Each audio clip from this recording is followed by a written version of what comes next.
Half the league thinks it's a travel. The other half admits they can't stop it. That's level 7 signature move territory, where controversy meets dominance and the rulebook becomes a suggestion. But before we get there, I'm taking you through all 7 levels of NBA signature moves, from players turning math homework into championship weapons to moves so devastatingly smooth they made elite defenders question their entire existence on the court. Each level gets more insane, and by the end, you'll understand exactly why some players become legends while others just become highlights. We're starting with the most boring move that ever built a dynasty. Level 1. The bank shot that built a dynasty. How the hell did Tim Duncan turn the nerdiest shot in basketball into a Hall of Fame career? Every kid on the playground ignores the bank shot because it looks like math homework with a basketball attached. You bounce it off the glass at some weird angle that makes zero sense to anyone watching.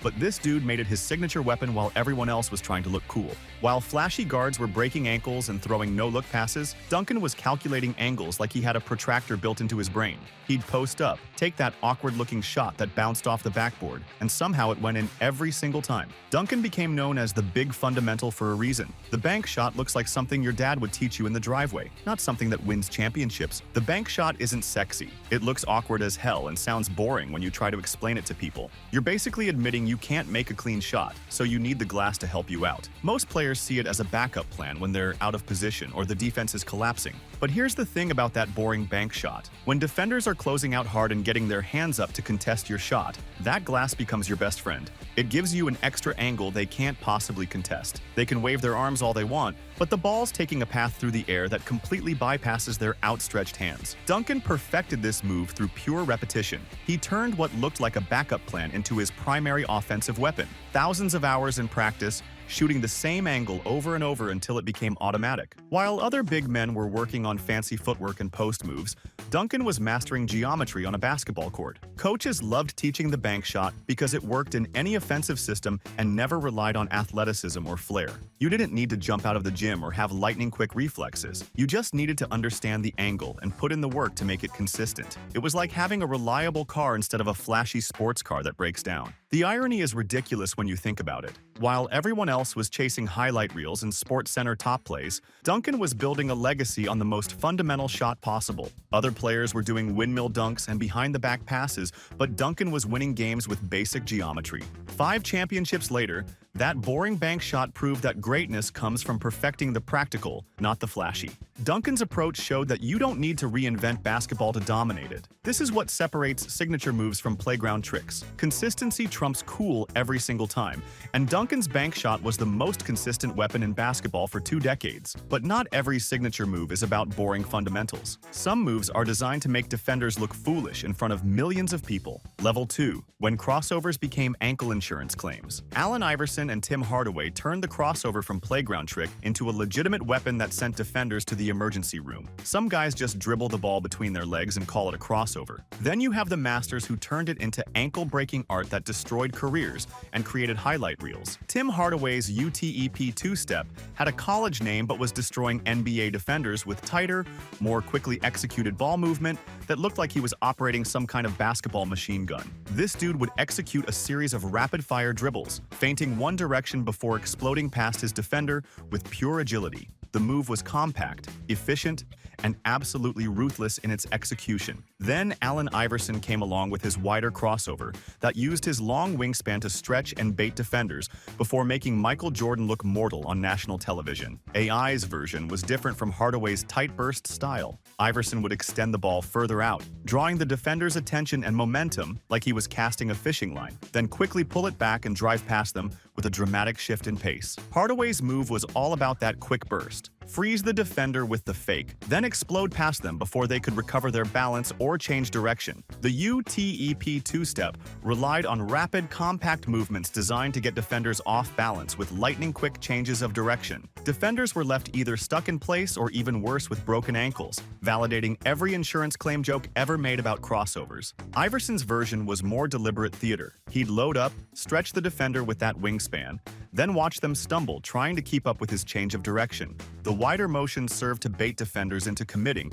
before he exploded past them, often dropping his center of gravity so low it looked like he was sliding across the court. The Jordan crossover became more famous than half of MJ's championships because it proved even the GOAT could get his ankles broken. Jordan was at the peak of his powers, seemingly untouchable, and this smaller, more rebellious player dared to use a move that made the legend look vulnerable. That moment transcended basketball and became a cultural touchstone. Both styles worked because they weren't just ball tricks. They created real separation and scoring opportunities when it mattered most. These moves consistently opened up lanes to the basket or created space for clean jump shots against elite defenders. That's what separated them from playground nonsense. The key was elite ball handling skill combined with the ability to sell the fake so well, defenders had no choice but to bite. Both Hardaway and Iverson could make their fakes look identical to the real move, forcing defenders to commit to nothing and everything simultaneously. These crossovers elevated from gimmicks to game changers because they consistently created space when it mattered most. Now, every guard tries to cross people up, but most just dribble fancy without actually going anywhere productive. They're missing the fundamental point. The crossover isn't about looking cool, it's about getting buckets. But crossovers require finesse and timing. Some signature moves just require raw power and the physics to back it up.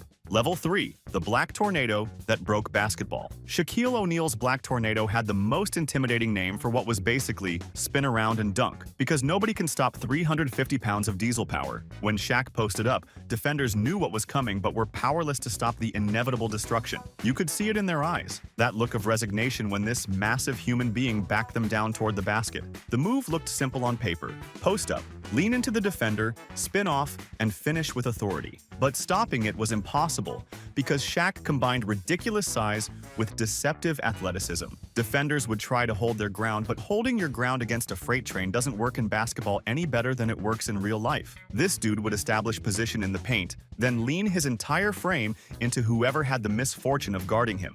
Around 350 pounds of pure muscle and vicious force would immediately start pushing defenders backward like they were trying to stop a bulldozer with their bare hands. Then came the spin, and that's where the magic happened. The spin move looked like brute force, but Shaq's efficiency came from combining great skill with great physical gifts. He'd use his mass to create space and get the defender off balance.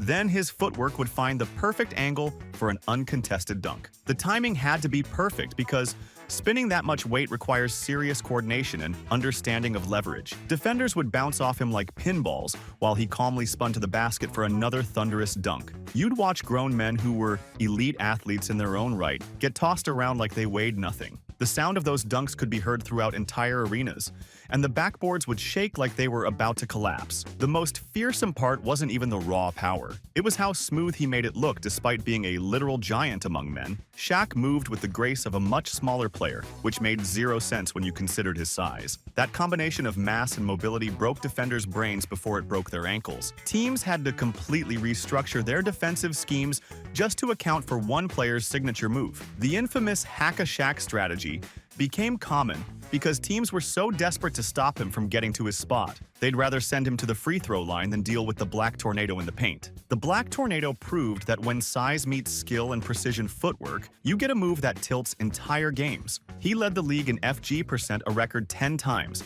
His career FG% is 58.2%, because this move was basically unstoppable when executed properly. Modern big men study this move religiously, but few can replicate the combination of mass, balance, and timing that made Shaq unstoppable. You need to be built like a tank and move like a dancer, which is asking for genetic lottery numbers that come around maybe once per generation. But raw power wasn't the only way to dominate in the paint. Some players chose surgical precision over brute force. Level 4. The dream that made defenders have nightmares. Hakeem Olajuwon's dream shake made defenders look like they were having seizures while he danced around them with surgical precision. This wasn't just footwork. It was a multi-directional sequence that doubled as a masterclass in pivot-based deception.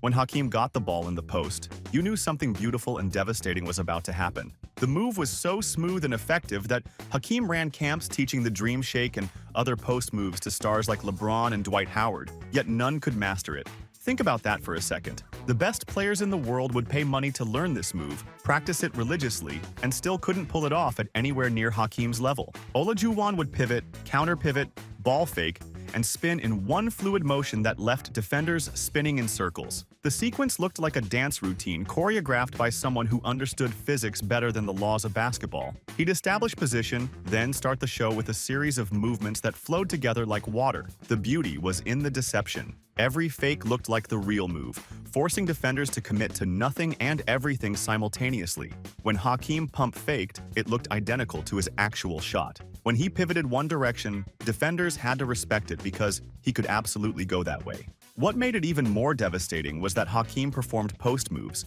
and pull-up jumpers that were usually reserved for guards, breaking every convention about what a center should be able to do. David Robinson once said, "You don't solve Hakeem," and that's because every option looked equally real.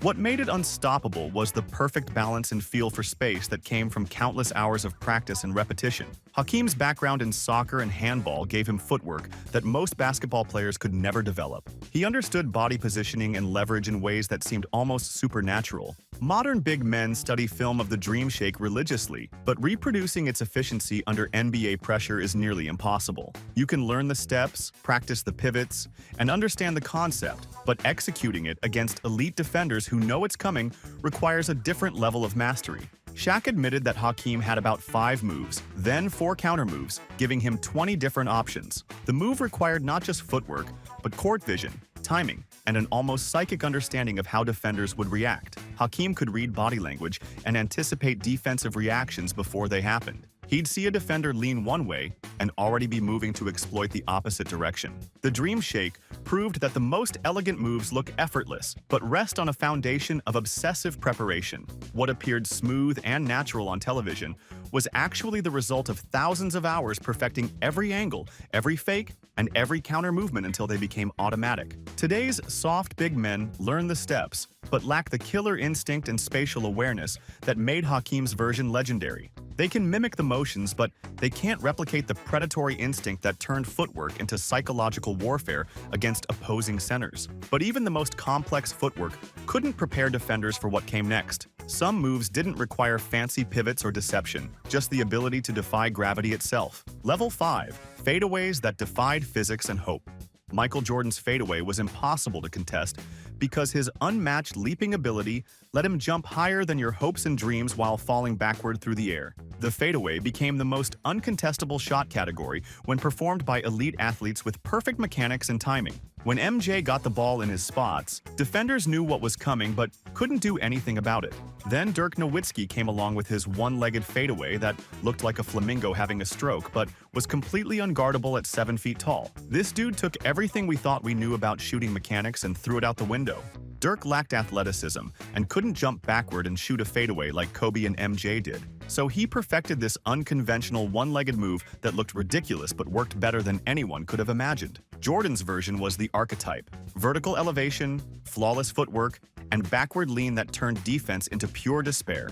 He'd catch the ball, establish position, then explode upward and backward simultaneously. The separation he created was insane because defenders couldn't jump backward with him while still maintaining any hope of contesting the shot. Every defender knew it was coming, but watching MJ rise and fade while releasing at the perfect arc was like watching physics bend to his will. You could see it in defenders' eyes, that moment of resignation when they realized they were about to get scored on by a move they couldn't stop. Jordan made falling backward look effortless while maintaining perfect shooting form. Dirk's adaptation was different. A 7-footer who couldn't jump out of the gym but used his height and unconventional stance as weapons. He'd lean back on one leg, creating this awkward angle that made no sense visually, but was absolutely devastating in execution. The mechanics looked wrong, but the results spoke for themselves. The one-legged fade looked ridiculous, but created an impossible angle for defenders to contest without fouling. Shorter defenders couldn't reach the release point, and taller defenders couldn't match the backward lean without losing their balance.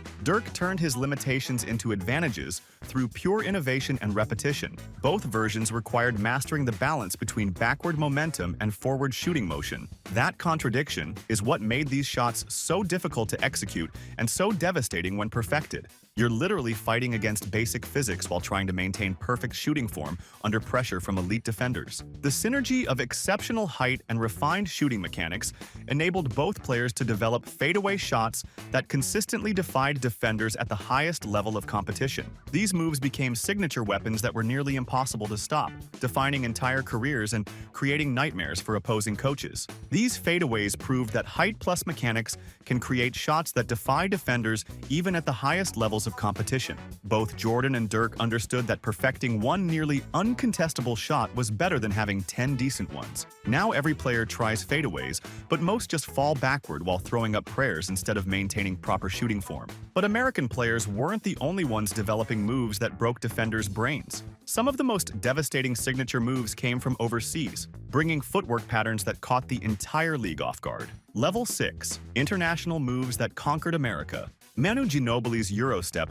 went from exotic European import to basic NBA requirement as every guard copied the move that broke ankles across continents. This move was frequently used in Europe, mainly in former Yugoslavia, before Manu perfected it and popularized it in the NBA during the early 2000s. When he first started pulling this move, American defenders looked completely lost, trying to figure out what the hell just happened. The Eurostep exploded from European circuits to NBA staple because it exploited the two-step rule in ways American players hadn't considered. You take your first step in one direction to get the defender leaning, then immediately plant and step the opposite way for an uncontested path to the basket. American defenders were trained to react to straight-line drives, not this zigzag deception that came out of nowhere. Luka Doncic's step-back sidestep has more footwork than a salsa routine, leaving defenders wondering if they got crossed or taught choreography. This dude combines a step back with lateral movement that creates separation in multiple directions simultaneously. Defenders don't know which way he's going because he's going everywhere at once through pure footwork wizardry. Giannis took the Eurostep concept and turned it into a semi-continental sprint, covering half the court in 2 steps while defenders questioned physics. When this dude executes his version, he's literally covering more ground than some players do in 3 or 4 steps. His stride length combined with the Eurostep timing creates something that looks like it shouldn't be legal under basic laws of motion. Luka's version adds layers of complexity that make defenders' heads spin. He'll step back to create space, then add a sidestep component that takes him completely out of the defender's reach. The footwork is so elaborate that defenders look like they're trying to solve a puzzle while he's already shooting over them. These international moves succeeded because they brought different basketball cultures and training methods to American courts. European players grew up learning footwork patterns that emphasized deception and misdirection over pure athleticism. They had to be smarter because they couldn't always rely on being the fastest or strongest player on the court. The global game evolved NBA offense by introducing footwork patterns that American defenders couldn't anticipate or counter effectively. What started as foreign techniques that looked weird became fundamental parts of modern basketball offense. Players like James Harden and other guards started incorporating these moves because they worked so well against traditional American defensive approaches. Now these moves are taught in American youth programs, completing the cycle from foreign curiosity to fundamental technique. Kids learn the Eurostep in middle school basketball camps, and coaches teach the step back as standard offensive weaponry. But international footwork was just the beginning. Some signature moves didn't just cross defenders or break ankles. They rewrote the entire rulebook and forced basketball to evolve around them.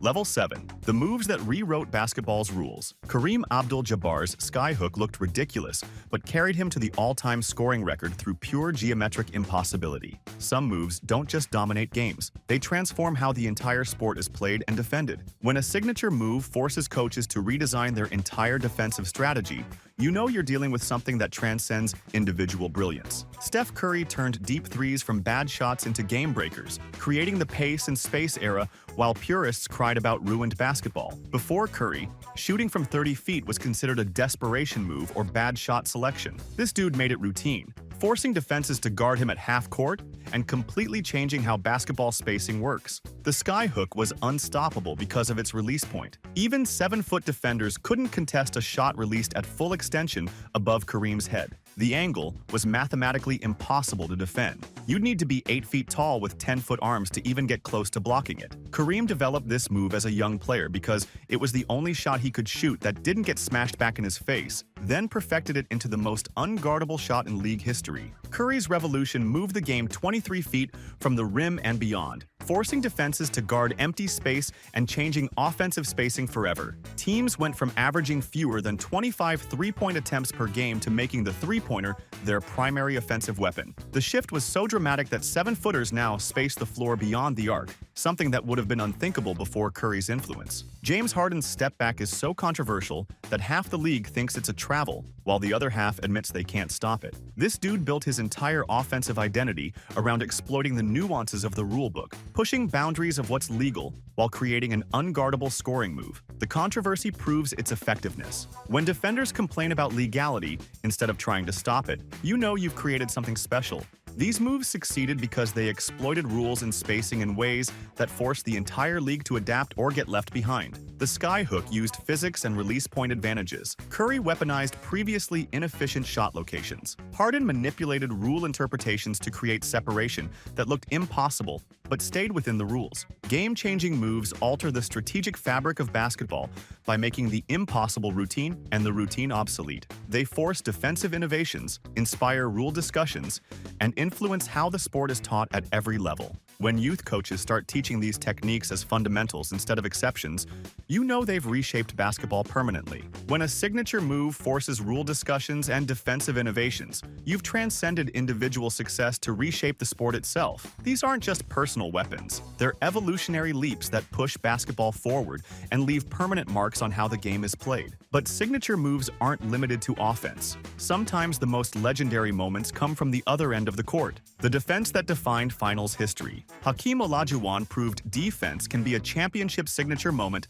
that defines entire careers. While his dream shake was dancing poetry, his defense sealed the deal when it mattered most. In the grueling 1994 finals against Patrick Ewing and the Knicks, the series went the distance with two elite centers battling for basketball supremacy. Game 6 was everything you'd expect from a finals elimination game. Both teams trading baskets, neither able to pull away, with the championship hanging in the balance. The Knicks had their chances to seal the title, but Hakeem's defensive instincts were operating on a different level than everyone else on the court. The defining moment came when Hakeem utilized his defensive prowess not just with interior pressure, but by anticipating perimeter action. John Starks had a clean look at a potential championship-clinching three-pointer, the kind of shot that would have won the title for the Knicks right then and there. But Hakeem read the play perfectly, rotated out to contest, and blocked the shot that kept Houston alive and forced Game 7. That timing, positioning, and focus on the ball proved that clutch defensive plays command the same spotlight as any heroic shot. Hakeem didn't just protect the rim. He protected Houston's championship hopes through sudden defensive execution when the stakes couldn't have been higher. The block wasn't flashy or spectacular, but it was perfectly timed and absolutely crucial. What made this defensive signature legendary was the context and execution coming together at the exact right moment. Hakeem had to read Stark's shooting motion, rotate from his position in the paint, and make clean contact without fouling in the most pressure-packed situation possible. The degree of difficulty combined with the championship stakes created something that transcends typical defensive highlights. The momentum shift was immediate and decisive. New York went from potentially clinching the title to watching their championship hopes get swatted away in real time. You could see the deflation in the Knicks and the explosion of energy from the Rockets. One defensive play completely saved Houston's season and validated Hakeem's greatness on both ends of the court. This block became Hakeem's signature championship moment, proving that defensive brilliance could generate the same cultural impact as offensive artistry. When people discuss the greatest finals performances, this defensive play gets mentioned alongside the most legendary scoring outbursts because of its historical significance and perfect timing. The greatest defensive signatures prove that stopping greatness can be just as memorable as creating it. Hakeem showed that championship moments come from wherever greatness decides to manifest, whether it's through unstoppable offense or perfectly timed defense. Sometimes the most important signature moves are the ones that prevent history instead of creating it. it. But every legendary move, whether offensive or defensive, started somewhere much simpler than its final form. These signature moves all share one common thread: relentless refinement and unshakable belief in approaches that looked weird until they became unstoppable. Duncan's bank shot looked like math homework. Curry's deep threes were bad shots until they weren't. Harden's step back sparked travel debates while winning games. The greatest moves don't just win games, they change basketball forever by forcing everyone else to adapt or get left behind. Teams restructured entire defensive schemes around individual players' signature weapons because stopping greatness required completely rethinking how defense worked. True greatness means perfecting one thing so completely that controversy becomes dominance, and half the league can't stop what the other half thinks shouldn't be legal. If you made it this far, leave a like. I'll see you boys in the next one.